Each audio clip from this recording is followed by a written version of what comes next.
Today we'll be discussing some sensitive topics, including childhood trauma with abuse, depression, addiction, and recovery. This episode is for mature listeners. We also want to welcome our guest host, Lynn.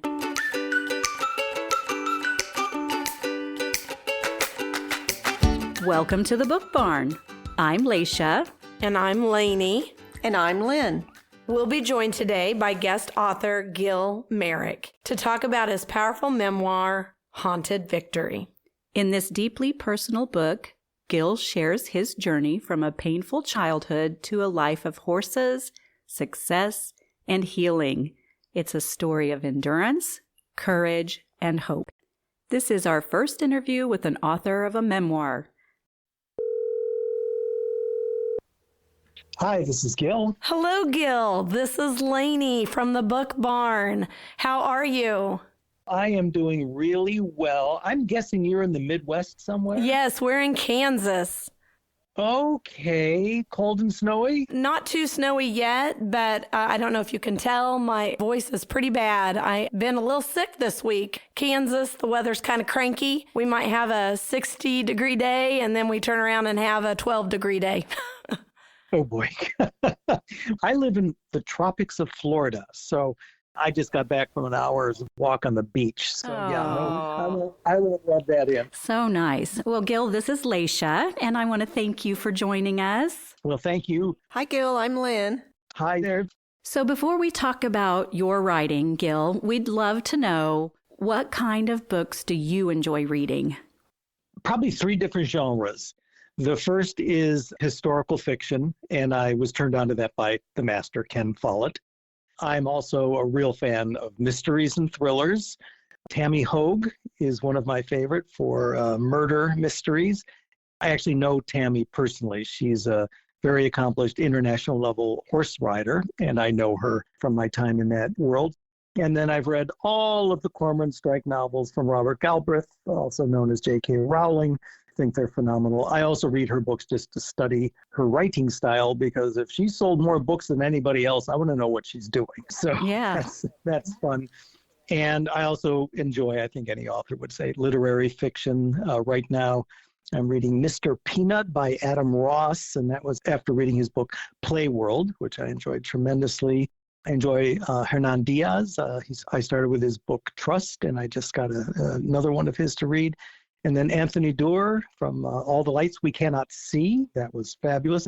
And I read the book called One Day by David Nicholls. And his book is set in London, in England.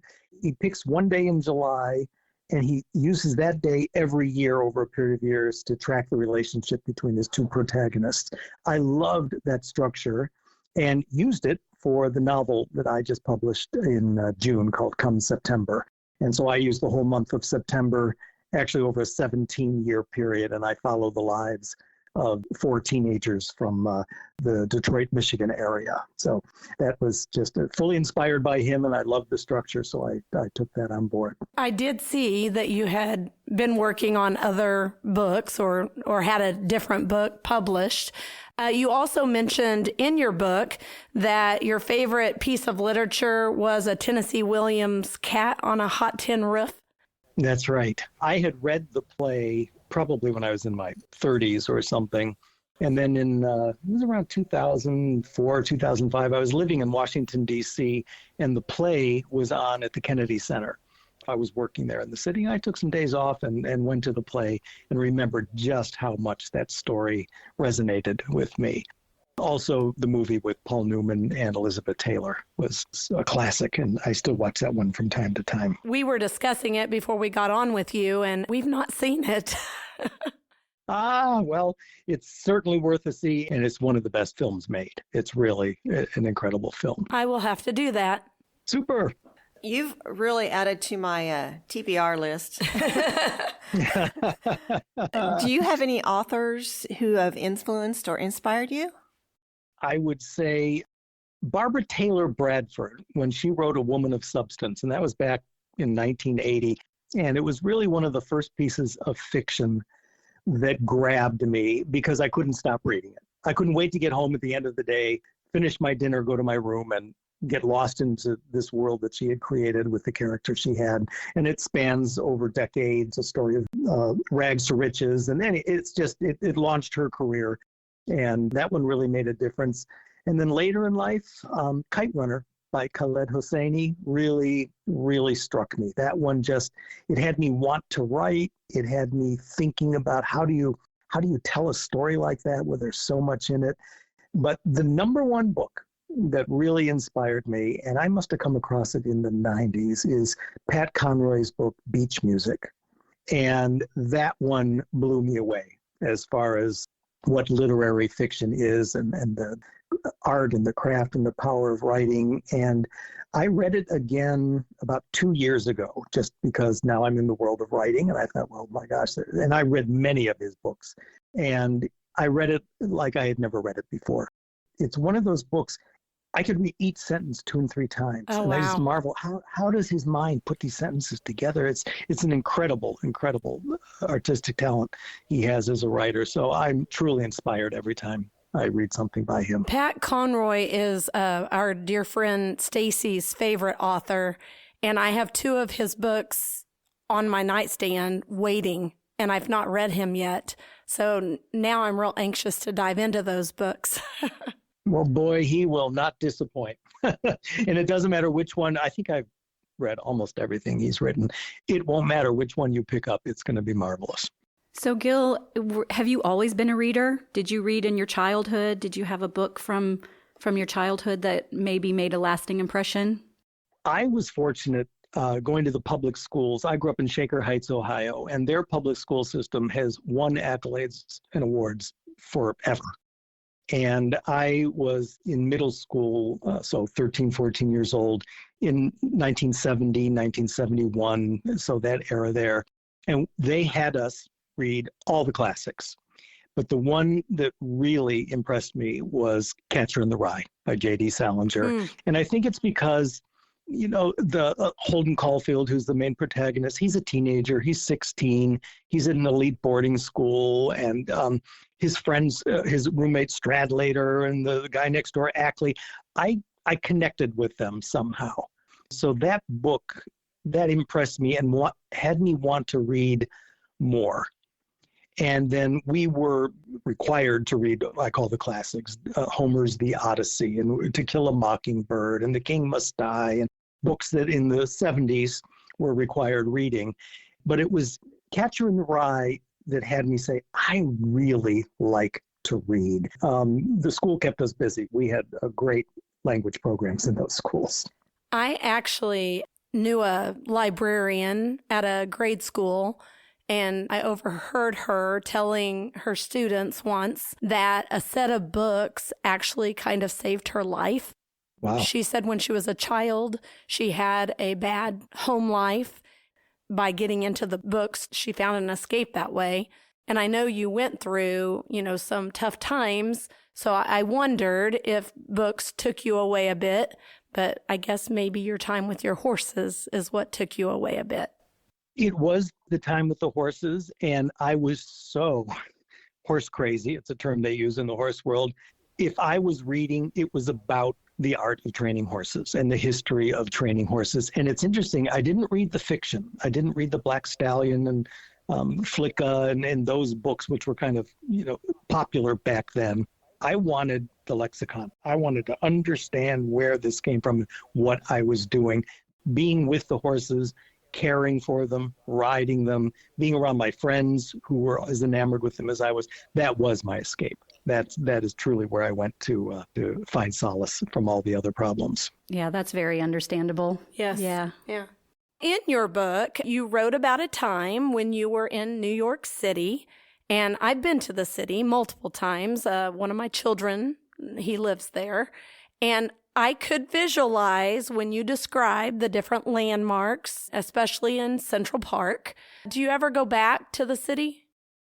I do. I lived there from 1983 through 1989. And New York then wasn't what it is now. It was a little grimier, a little more crime, it was a little rougher around the edges. And I loved it. Absolutely loved living in Manhattan. I make an effort to go back when I can because I like it so much. And my last trip was about 2 years ago. And I did it in preparation for writing the novel that I published come September, because I wanted to get closure from my time living there. In 1988, which was when I was wrapping up, that was a downfall in my life. I was professionally bankrupt, personally bankrupt. I was evicted from my apartment. I was essentially homeless. I didn't have a job. And it was a landmark transition in my life, and it ended up launching me into something phenomenal. So I use New York City in my book come September, and I wanted some closure. I write about it in Haunted Victory.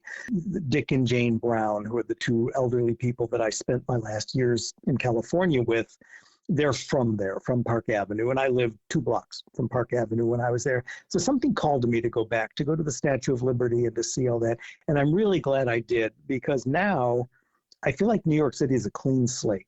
Like when I go back, I can explore it newly. It's certainly changed since I lived there. And so I'm actually planning maybe next year to go for another visit. Nice. Strictly personal, just to enjoy it. Yes.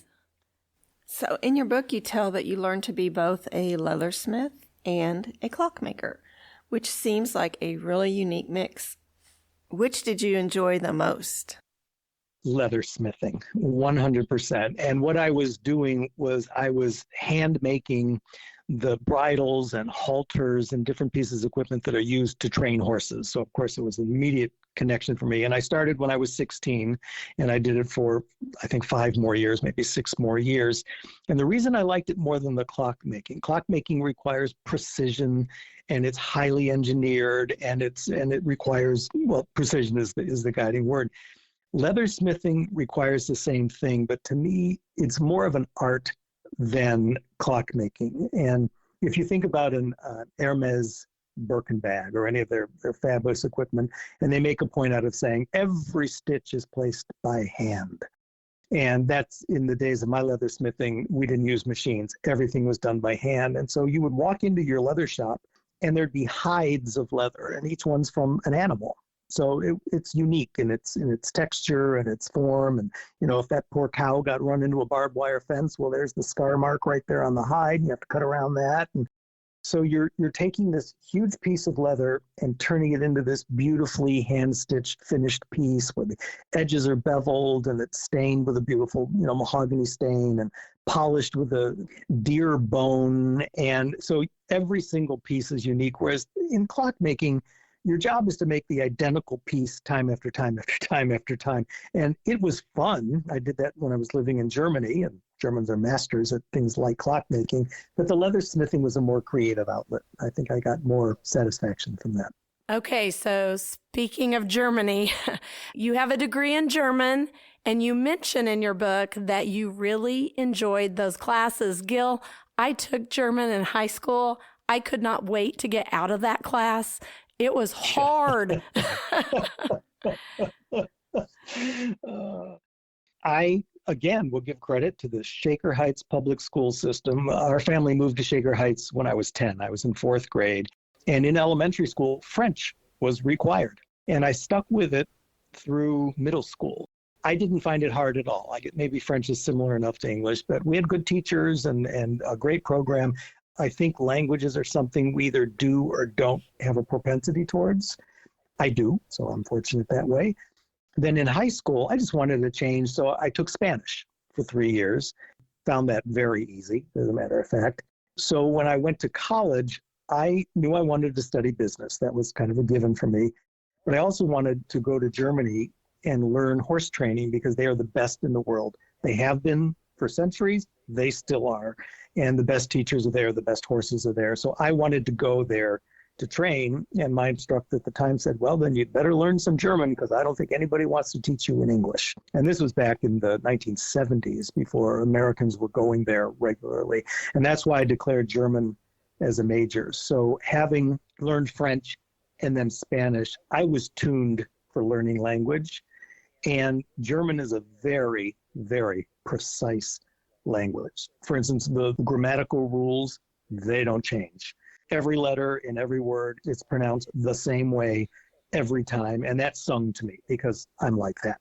So German language and we clicked. And German and I did not click. I will apologize to my German teacher, Mr. Berger. He tried, but I was terrible. I'm told it's not an easy language to learn. And I certainly appreciate that because I majored in it in college. So imagine the intensity that we learned it with. And we had a year abroad program. We lived with a family, commuted to the university. I had the clockmaking job. So when you're immersed like that, and I was, still 20 years old or 18 years old, it's much easier to learn than if you've never seen a foreign language before and you maybe have an hour lesson a week. Then I think it would be very, very hard to learn. Sure. So I personally know people who have to drive really fast in their jobs, but you talk about a ride in a Porsche on the Autobahn, and I would like to have you describe what that is like. Well, I can do it in one word: power. My first ride, it was a Porsche 911. It was actually the man who owned the clockmaking factory. We were going to visit a woman with a horse breeding farm north of Hamburg where we were living. And we got in and he turned that key and that thing roared to life. And I thought, wow, what is under that hood? And we had to go through city streets to get ourselves to the Autobahn. And I was impressed. We got up on the Autobahn, and most of the stretches where you can drive with no speed limit have 3 lanes, and it's the normal rule. Far right lane, the trucks, the lorries as they call them, the slower traffic, the people with the RVs, okay. The center lane is for people just kind of going at a normal pace, and there, it's something like 70 miles an hour or whatever. The far left lane is the fast lane, and if you're in it, you'd better be going fast. and the rule is, whoever's fastest gets that lane. So if I'm driving along at 100 miles an hour thinking, look at me, and I look in my rearview mirror and I see someone coming up behind me fast, and they're usually at that point flashing their lights to say, get out of my way. The rule is I get out of their way. I go over to the middle lane and let that car pass. And if I don't, they're going to be 5 feet off my bumper, lights flashing, horn beeping.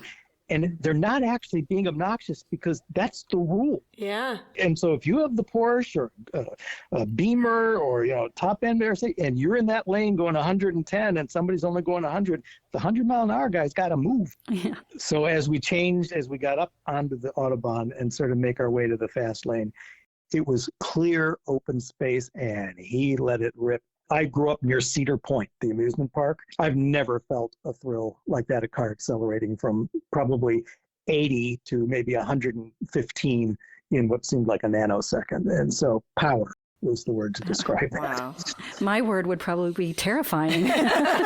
I was at that age. I was a little thrill seeker. I was wide-eyed and like, well, can it go any faster? Nice. Gil, I really enjoyed chapter 20 of your book, When You Met the Grand Dame. It said you felt privileged to accept her generous offer. Can you tell us about that experience a little bit? I sure can. I call her the Grande Dame just because it sounds grander. Her name's Rosemary Springer. She was the first wife of a man named Axel Springer. And he's passed away, but his family keeps it going, the largest publishing empire at that time in Germany, now in Europe, and one of the largest in the world. So newspapers, magazines, and she, during World War II and after, helped him build that publishing empire. So they became very wealthy. She was an aficionado of the kind of riding I do, which is called dressage. And she had been the 5-time German national champion. She'd been reserve champion. She rode in the 1960 Olympics. And in Germany, in the second part of the 1970s, which is when I was there, the German horse community just kind of called her the Grande Dame. She was a judge. She was an instructor. She had earned all of her titles. And she lived on a beautiful, beautiful estate north of Hamburg. And she bred a certain kind of horse that's well suited for dressage. I had found my way there with the man who drove the Porsche, who owned the clockmaking company, because he had a horse he wanted to breed to one of her stallions. And that's why we were there. I had been introduced by letter from my German professor in the U.S. who grew up in Hamburg and knew her. So she had written a letter, said there's this American coming to study in Hamburg. He's going to contact you, and it'd be lovely if he could come visit you. And there was nothing more than that. It would be lovely if he could come visit. So I ride in the Porsche, and we go to the estate, and she was the best of European hospitality. And we ended up in her beautiful library den sitting room with the stag's antlers mounted around the top. And it was just, I felt like I was in a movie. I just couldn't believe I was there. And we had like a typical English tea, and the house lady brought it in. And I'm 19 years old, or maybe even 18. I'm impressed beyond belief. And we're having this conversation, and it's in German, and my German's not that good at this point. So I'm kind of struggling to keep up. And we get to the end, and she says, Mr. Merrick, she said, if you're free in the summer, and this was in the fall of 1976, she says, if you're free next summer, I could organize for you to come here and live here during the summer. I have these young apprentice riders who need some vacation time, and you could fill in, and you could ride our young stallions, and I could give you lessons on my Olympic horses. Again, this is a foreign language. I'm thinking, I'm mishearing her. This can't be right. It can't be true. And then she said, and at the end of that, if you'd like, I could arrange for you to go to a town called Wachendorf, and it's where all the German riding instructors are certified. It's the national training school for their professional riding instructors. And she said, they have an amateur riding instructor course, and I could arrange for you to take it. You couldn't take the exam and get a degree because you're not German, but you could have the experience. And after that, I could arrange for you to go to one of the top riding centers in Hanover and do an intensive dressage course with them. I literally was in disbelief. I thought I misheard, but I knew I didn't. And finally, the clockmaker looked at me, and he nodded like, yes, what you think she's saying is what she's saying. And it was beyond my wildest dreams. Of course, I said yes. I assured her I had the entire next summer free, and I did, in fact, go to do that. Amazing. Yeah. Well, I feel like you maybe have had some other moments like that too. You mentioned being in the same room with many well-known figures. Among them, you mentioned Oscar de la Renta, whom you described as a soft-spoken gentleman. And I know you were in the building with other well-known big names. Tell us about that experience. Well, that was interesting. That was started in about 1986. And it was a business venture where I had a partner, and we bought an embroidery business that had been established in the New York Garment Center for 40 years. It was an older man from Brooklyn. He was an artist. He's recognized now in the Museum of Art in New York. He did, and his staff, of course, designed, and then made hand-beaded embroideries that went on all the couture gowns through the 1950s and 60s and 70s when embroidered couture was really a thing. And I partnered with him for a year. I apprenticed under him. And my job was to take a collection of our embroidery samples and go to the different design houses to see if they wanted to work with us. And in one building, 527th Avenue, all the designers, Bill Blass, Oscar de la Renta, Ralph Lauren, all of them are in that building. And I remember walking in, I looked at the directory on the wall and went, oh my God, and I'm there to sell. Yeah. I'm the salesman. I went, this is one-stop shopping. They're all here. I had to get past the lobby attendant because they scrutinize who goes in. But I just kind of blended in with a large group and got myself in the elevator. I thought, well, I know the name De Laurentiis. I knew Bill Blass and the others, but I said, I'll go there. Okay. And sure enough, they said, yes, we'd love to see your collection. And I started with design assistants, which is normal. And they really liked what they saw.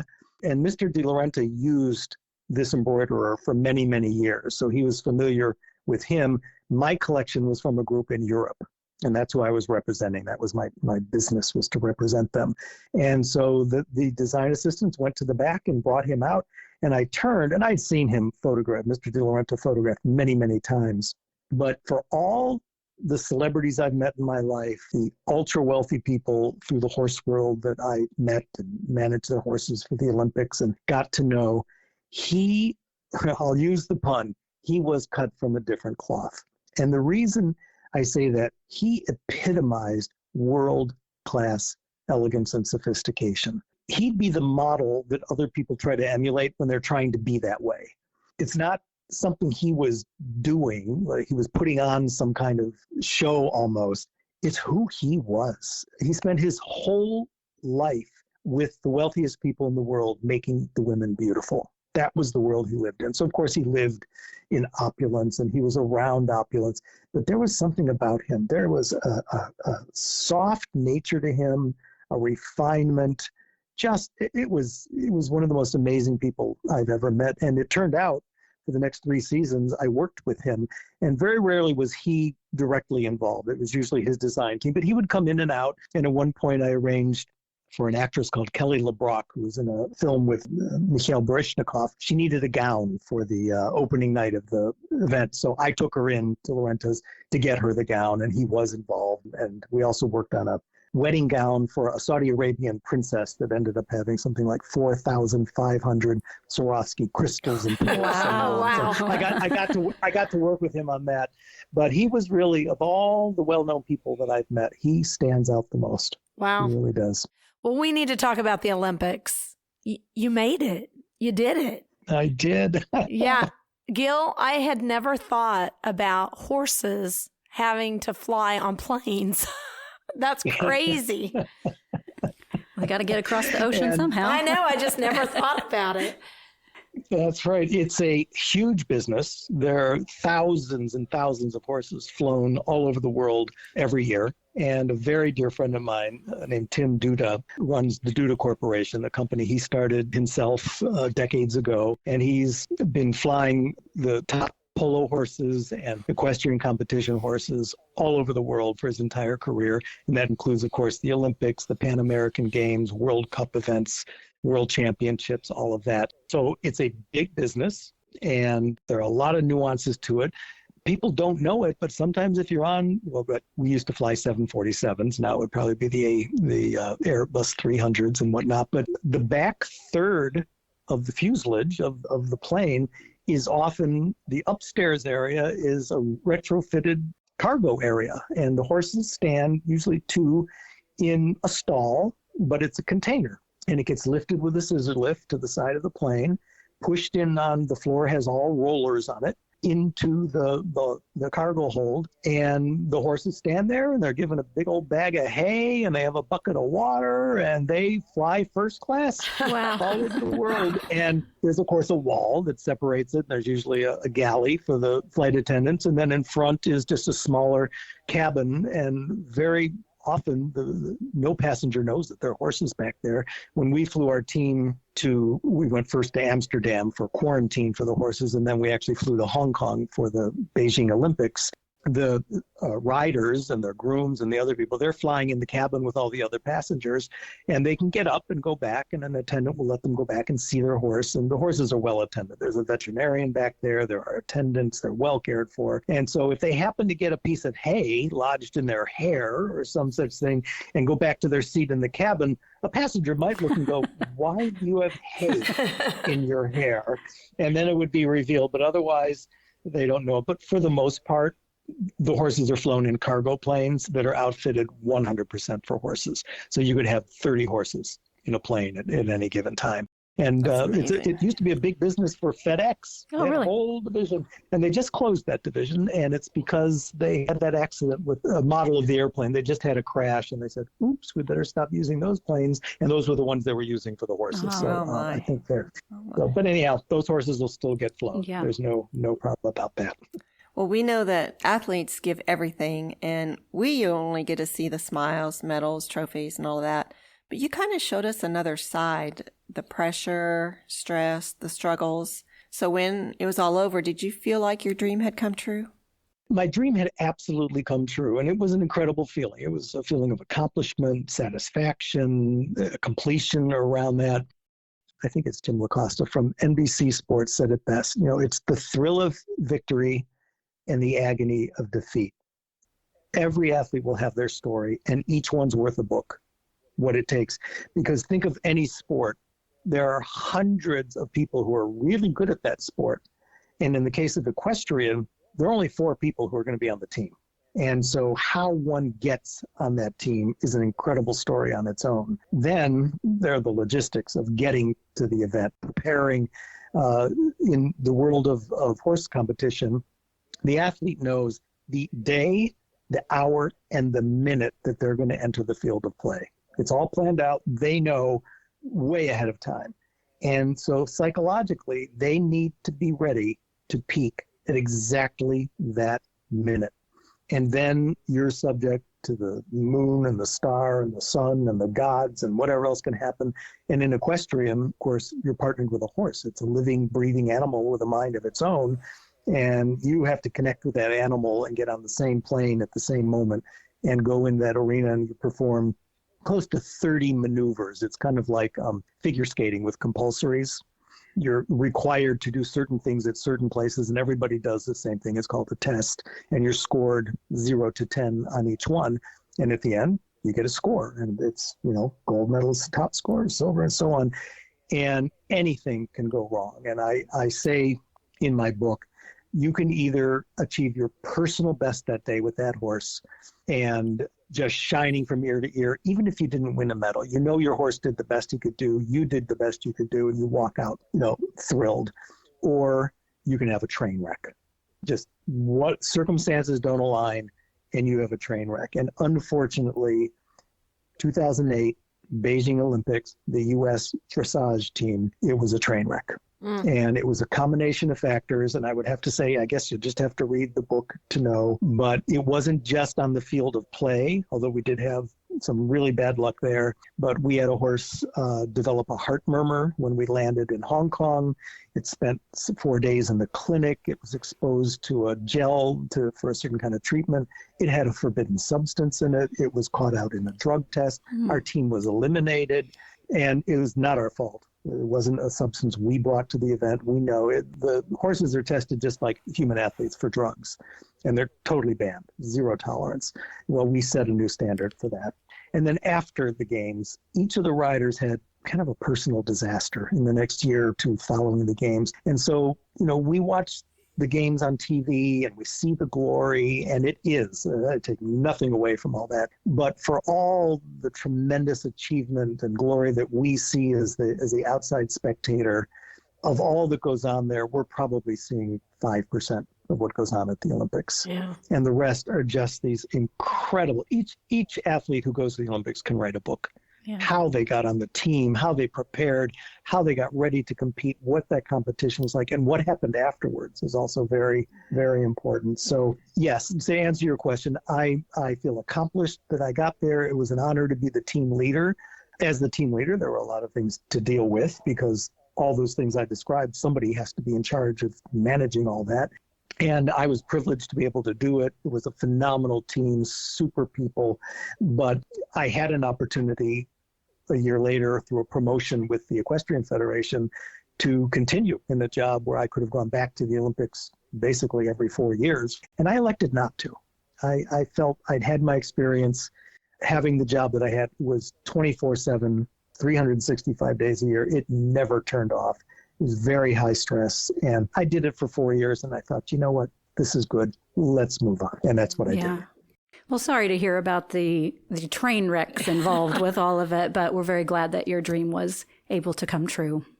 Oh, it is a highlight of my life. Absolutely, undoubtedly. Wouldn't have traded out for anything. I am thrilled that I did it. And it was just my experience of it, different from everybody else's. I don't think any two people have the same Olympic experience. Sure. Reading your book, your story is incredibly personal and very brave. How does it feel to have your story out in the world? It's a bit surreal. And I'll tell you why. While I was writing the book, and just for the listener to understand, I have healed after 40 years of addiction to alcohol and drugs. However, I was highly functional. So I had brilliant careers and all these different things that happened. And I was drinking every night and smoking a lot of marijuana. When I finally got sick, I started day drinking and was killing myself. My opening line to Haunted Victory is, I had no idea I was dying. That's how bad it had gotten. When I finally became sober and went through detox, I had a psychotherapist. phenomenal woman named Monique, and I worked with her for over a year while I was still in California getting ready to move and to leave that environment where I had gotten sick. And she wasn't licensed to treat me outside of California, and I was coming to Florida. And I said, what do I do? I said, you're phenomenally helpful. I kind of don't feel like I'm ready to fly on my own. I was sober, and I hadn't struggled to stay sober. And she said, well, you know what? Write your story. Like, just write the story of your life. I thought, okay. She said, it's cathartic. It will keep you in this thought, in this thinking process of therapy that we've been in until you decide if you want another therapist or what you want to do. And I said, okay, I can do that. And so I started off with a spreadsheet. I was 63 years old or 64 at the time. I said, where have I been? I've lived in every major city in the U.S. I've lived in England. I've lived in Germany, Austria, Australia. I've traveled the world. I said, where was I at what age? So I just started the spreadsheet, and I got out my old passports, and I did a database. Every stamp in the passport, I said, what was the city and country? What was the date? And was I leaving or coming? And then I sorted that. And so I said, okay, here's your timeline. And then I said, all right, why was I there? Why did I take that trip to London? And why was I here? And why? So then I started to write that out. And then I kind of had the storyline, and I wrote an autobiography. It was 200,000 words, and nobody in the world would have read it. And as I talked about it to people, friends and family, they said, you ought to publish this story. And I said, nobody's going to read this. I said, I've read memoirs that really, really called to me. And so I got interested in the difference between an autobiography and a memoir. And on YouTube, I came across a memoir coach. Her name is Brenda Smith James. It's S-M-I-T with a hyphen James. And she coaches writers to write memoirs. She has phenomenal videos, very educational. She's a super teacher. So I started watching her videos, and I thought, you know what? I want to turn this autobiography into a memoir, and I want to work with her as my coach. So I reached out, and we started working together, and we turned the 200 and some thousand words into 100,000 words. And she explained to me that I'm not a celebrity. Nobody knows me. Nobody cares my autobiography. Is that if you're a celebrity, they want to know what you had for breakfast. Okay. But if you're Gil Merrick and they don't know you, they don't care about any of this. But in a memoir, what you say to the reader is, if you're going to invest your time and your energy and your money to read this, I'm going to give you something. And I faced something that I got through, and I'm going to share with you what that was and how I did it, so that I can give you something from reading the book. You've got to get something out of it, and that's what I'm going to give you. And so when I started talking to my friends and my family, I was writing the memoir very cognizant that they're going to read this. And the coaching was, you can't worry about what they're going to say. These are your memories, not theirs. And don't talk to people about what you're writing, because they're going to want to change it. They're going to say, no, that's not how I remember it. That's not. And they said, it's got to be your story, so don't do that. But I was still cognizant while I was writing it. I said, well, this thing's going to get published, and they're going to read it. So once it was published, and I heard from friends and family, and there's kind of no surprises in what they had to say. They were the ones surprised. They didn't know that I had been sexually abused as a child. They didn't realize how much I was struggling with alcohol and drugs. They didn't realize a lot of what had gone on in my life. But once the book came out, and I started hearing from total strangers thanking me for making a difference in their life.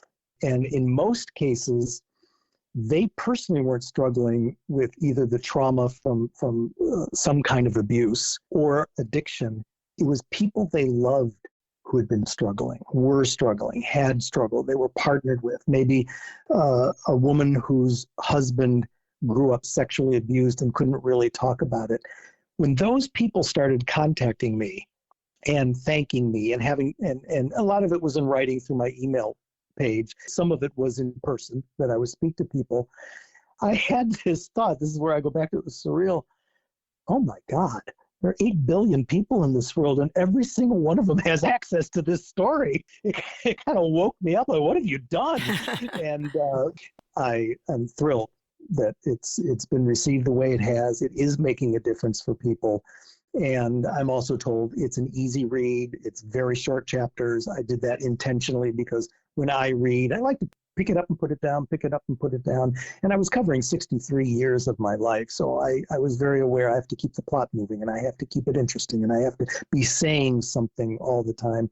And that's where my coach, Brenda, was so incredibly helpful. And then working with professional editors and people who made sure it read like a professionally written book. So to have it out in the world feels really good. And I had to get through that surreal feeling of, oh my God, absolutely every person on this planet could read this story. And I've got to walk around knowing that. So but I've come to terms with it. So I can imagine that some of your story was very, very difficult to put down on paper. Would you say that writing Haunted Victory, was it healing or was it challenging? What would you sum it up as for you? The challenge I just described was figuring out how to turn an autobiography into a memoir. The healing part, in order to write certain scenes, of course I had to relive it. And I'll give the example. This is something I was adamant about doing. When it comes to childhood sexual abuse, scandals and things like that, people have some idea of what goes on. Nobody wants to get too close to it, which we can all understand, but enough to understand what it is. What I didn't feel anyone understood was, prior to the first time that child is touched inappropriately or is being lured into the situation where that's going to happen, what's going on with the child? Where are they developmentally? Where is their thinking? What is their self-esteem? What's their vulnerability? And in my case, I was the bullied little sissy kid. I was loved as a child, but we weren't a loving home in that we weren't hugged, we weren't kissed, we weren't told, I love you. We weren't told you just did a good job at something. It was the 1950s and the 1960s. Child rearing was different then. And my father was an alcoholic. He drank away from home. So until he became sober when I was 10, I didn't see him. I basically grew up without a father presence. My mother was clinically depressed her entire life, and it was debilitating at times. Shock treatments when I was a teenager, very, very severe. And so she was emotionally unavailable. So I'm being picked on at school, middle school especially. My sister was a bully, and so I was getting bullied at home. And I had a horribly low self-esteem. I thought there was something wrong with me. I just don't muster up with the other kids. There's something wrong. Well, I go to the stables, and I'm this little superstar riding a horse. It was my thing. I was the right size, the right weight. I don't know. You need some natural skills to be a good rider. I had them. And so when I went to the stables, that was, as we talked about earlier in our conversation, that was my safe space. That was where I went to have fun. Well, the predator who showed up was the riding instructor there. And he had already been at a riding establishment in Gaithersburg, Maryland. He had already had a victim there. He moved now to this new riding stable, and he spotted me. Here's a vulnerable young kid. I was exactly what he was after. And so I write in the book what the first encounter was, when it was, how it happened, how it was set up. And then I get into the detail about what he did. And I write it like a movie scene. And I did that intentionally. But I had to relive that and then all the incidents for the next 7 years. And I had to figure out, of all the things that happened over 7 years, what's going to make a difference to the story, what's going to matter to the reader. Because I can't just start saying, and then he did this, and then he did this, and then this happened, and then that. I had to pick. So to pick, I had to relive each and every one of them and think about it. That was actually healing rather than upsetting. I guess somehow rekindling the memories was easier than I thought it would be. And once I got it out of my head and I looked at it on paper, and then the editing starts. Is that the right word? Was that the right emotion? Is that exactly what I felt? Is that exactly what he looked like? Is that exactly what I owned it? This is my story, and I owned it. So that was very healing and very cathartic. And it's exactly what my psychotherapist in California had hoped would come from that. I thought it was heartbreaking. It was difficult to read at times, especially the part where you mentioned that your parents suspected that. Yeah. Man, that's crazy. Yeah, I don't even know what to say. Yeah.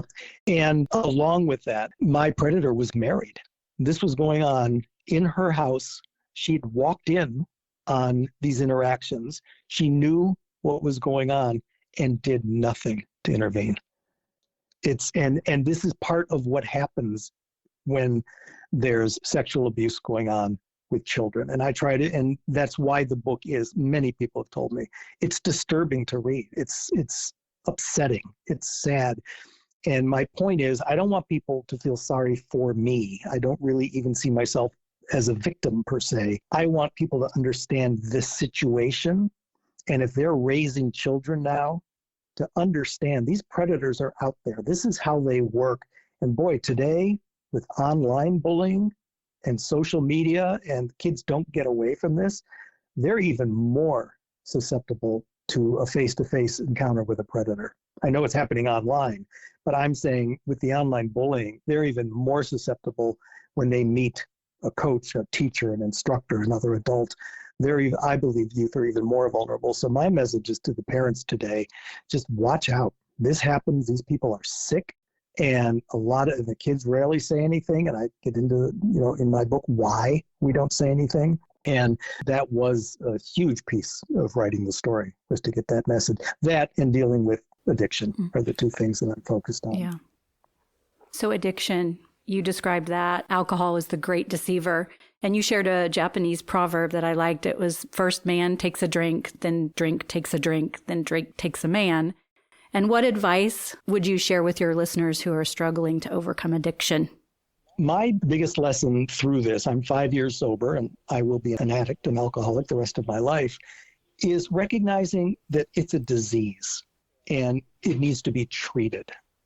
Meaning there's nothing wrong with us because we have the disease. There's nothing wrong with someone who has diabetes or someone who has cancer, meaning them as a person. They have an illness, they have a disease, and it needs to be treated. So my advice to people is seek treatment as soon as you recognize you're sick. And I know with addiction, it certainly was my case for 40 years, we don't see that we're sick, or we sense it, we might see it, and we're in denial. That's a symptom of the disease. So my advice is listen carefully when friends and family, people you love, tell us that they're concerned about our well-being because they see it and they're understandably hesitant sometimes to say something. And often an addict will respond violently and walk away and disown that person. So it's risky to say something to them.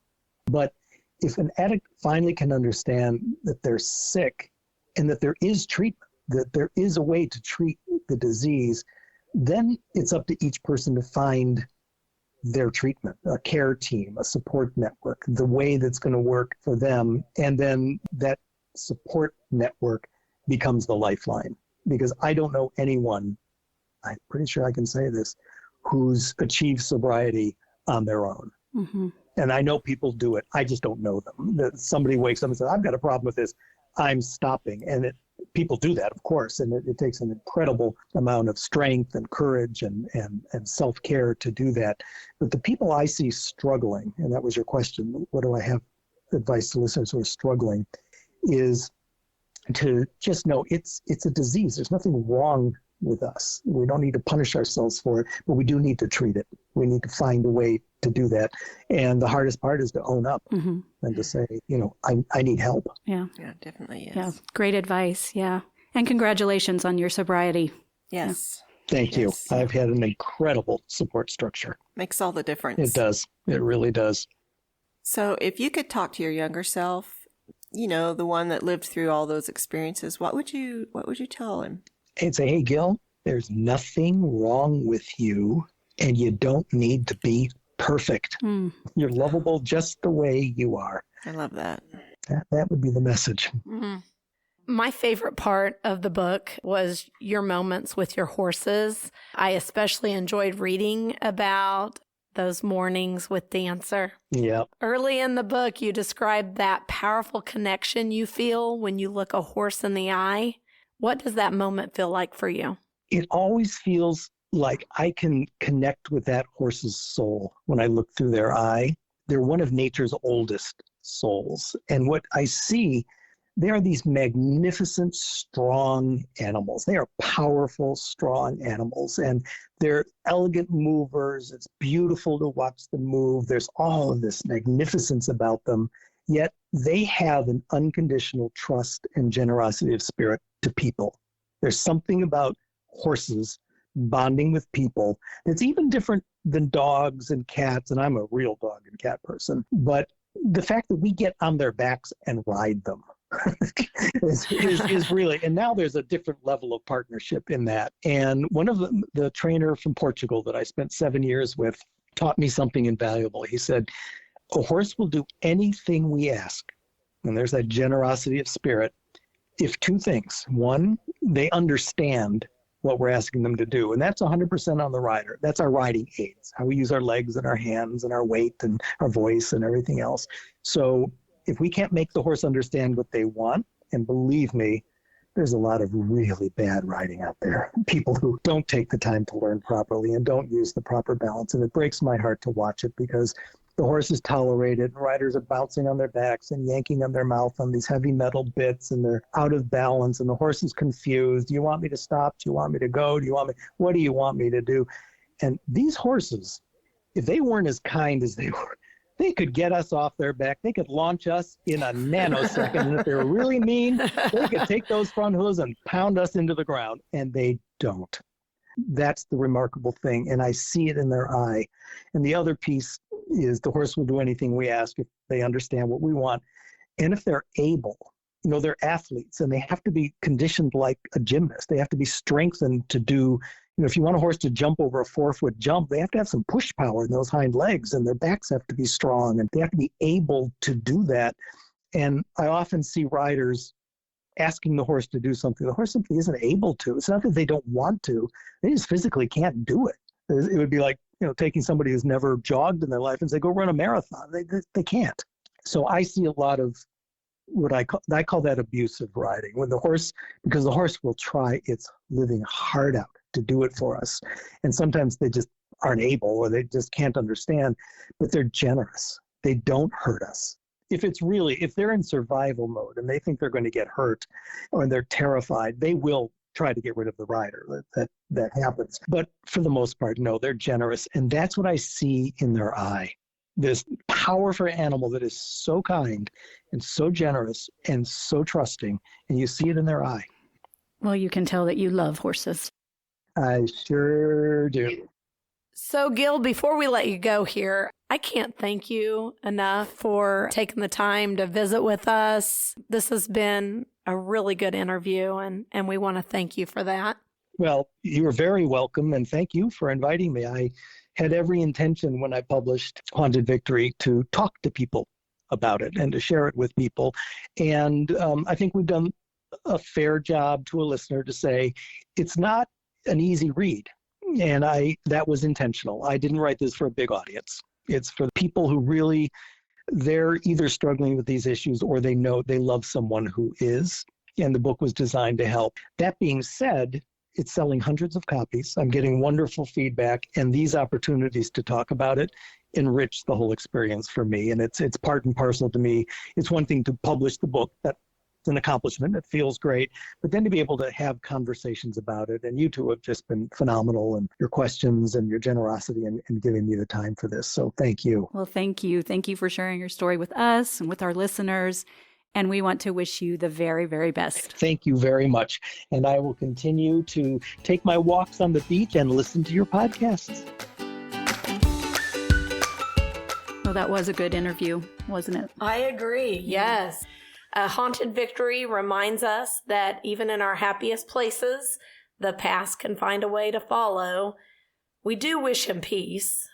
The truth is, and Gil said it, the story is not for everyone. He didn't write it for everyone. It was difficult to read about the abuse that he endured, but there is a place for it.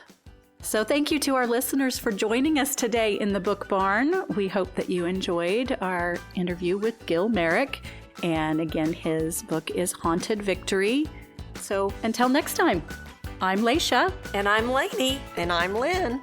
And keep those bookmarks busy.